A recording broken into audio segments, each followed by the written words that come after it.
Baik adik-adik, sekarang kita akan membahas soal tentang koordinat kartesius, yaitu menentukan posisi suatu titik terhadap titik yang lain.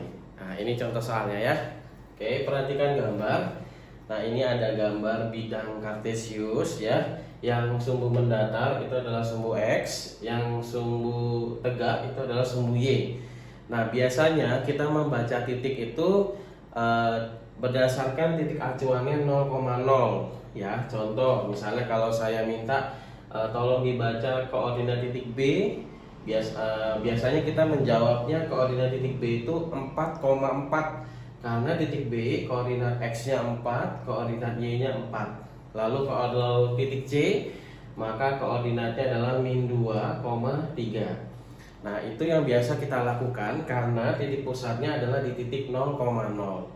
Nah, kali ini kita akan belajar menentukan posisi titik terhadap titik yang lain. Jadi titik acuannya bukan titik 0,0 lagi, tapi titik lain yang ditentukan. Oke? Nah, contoh soalnya seperti ini. Berdasarkan gambar di samping, posisi titik A, B, dan C berturut-turut terhadap titik D adalah, nah kali ini yang jadi acuan adalah titik D karena ada kata terhadap titik D. Terhadap titik B, D berarti titik acuannya adalah titik D. Berarti kita bergeraknya dari titik D menuju ke titik yang ditanyakan. Oke. Nah, titik D ada di sini ya. Kalau koordinatnya terhadap titik pusat 0,0, titik D ini di 0,4. Tapi titik D ini sekarang jadi pusatnya, jadi acuannya. Nah, oke, untuk menentukan posisi titiknya, itu yang pertama yang harus ditentukan adalah X-nya dulu. Nah, X itu kan sumbu yang mendatar, dia ada dua macam. Kalau dari titik pusat 0,0 bergerak ke kanan, maka nilai X-nya positif. Kalau dari pusat koordinat bergerak ke kiri, maka X-nya negatif. Nah, itu untuk yang bagian depan ya, X-nya dulu, absisnya dulu. Lalu dikomakan Y atau ordinatnya. Nah, kalau sumbu Y itu kan yang tegak, ke atas positif, ke bawah negatif. Sekarang yang jadi patokan titik D. Prinsipnya sama juga. Kalau dari titik D kamu bergeraknya ke kanan, maka nanti nilainya positif. Kalau dari titik D kamu bergeraknya ke kiri, maka nilainya negatif. Kalau dari titik D kamu bergerak ke atas, maka nilainya positif. Dari titik D kamu bergerak ke bawah, maka nilainya negatif. Ingat, yang ditentukan adalah absisnya dulu atau X-nya dulu ya. Nah, titik D di sini, titik A di sini di sampingnya. Berarti dari titik D kalau ingin menuju ke titik A, dia harus bergerak ke kanan ya. Kita melompati sesuai koordinat di sumbunya ya. Jadi dari titik D kita ke 1, 2, 3. Nah, kita bergerak ke kanan 3 langkah. Berarti X-nya 3, positif 3.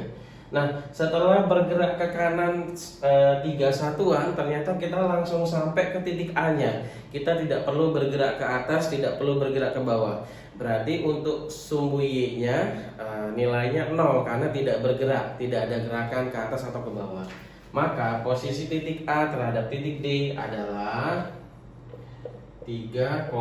Nah, seperti itu ya. Mudah-mudahan paham. Nah, masih ada beberapa titik lagi. Sekarang titik B ya, titik B. Sama, ingat kamu nggak boleh jalannya miring gini ya, langsung dari D ke B nggak boleh. Atau kamu ke atas dulu baru kamu ke samping, nggak boleh juga. Ingat, menentukan koordinat titik itu harus X-nya dulu, berarti harus ke kanan atau ke kiri dulu ya.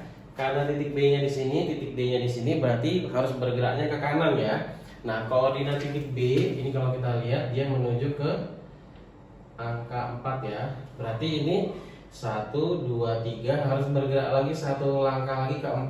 Nah, berarti X-nya 4 langkah ke kanan, berarti positif 4. Tapi belum sampai titik B karena titik B-nya ada di atas. Maka dari sini kita harus bergerak ke atas ya. Dari min 4 ke min 3, min 2, min 1, 0, 1, 2, 3, 4. Jadi total langkahnya adalah 1, 2, 3, 4, 5, 6, 7, 8. 8 langkah ke atas, berarti positif. Maka koordinat titik B terhadap titik D adalah 4,8. Seperti itu ya. Oke, satu lagi saya contohkan posisi titik C terhadap titik D. Titik C-nya ada di sini, titik D-nya ada di sini ya. Titik C-nya itu menuju ke X-2. Berarti dari titik D bergerak ke X-2. 1, 2. Nah, bergerak ke kiri. Ke kiri berarti negatif ya. Ke kiri 2 langkah berarti negatif 2. Lalu belum sampai ke titik C karena titik C-nya di atas. Maka kita naik dari min 4 ke min 3, min 2, min 1, 0, 1, 2, 3. Oke, jadi total kita naik ke atas sebanyak 1, 2, 3, 4, 5, 6, 7. 7 langkah ke atas. 2 langkah ke kiri, 7 langkah ke atas. Berarti koordinat titik C terhadap titik D adalah minus 2,7. Maka jawabannya adalah yang C. Oke, seperti itu ya. Mudah-mudahan kalian paham. Selamat belajar.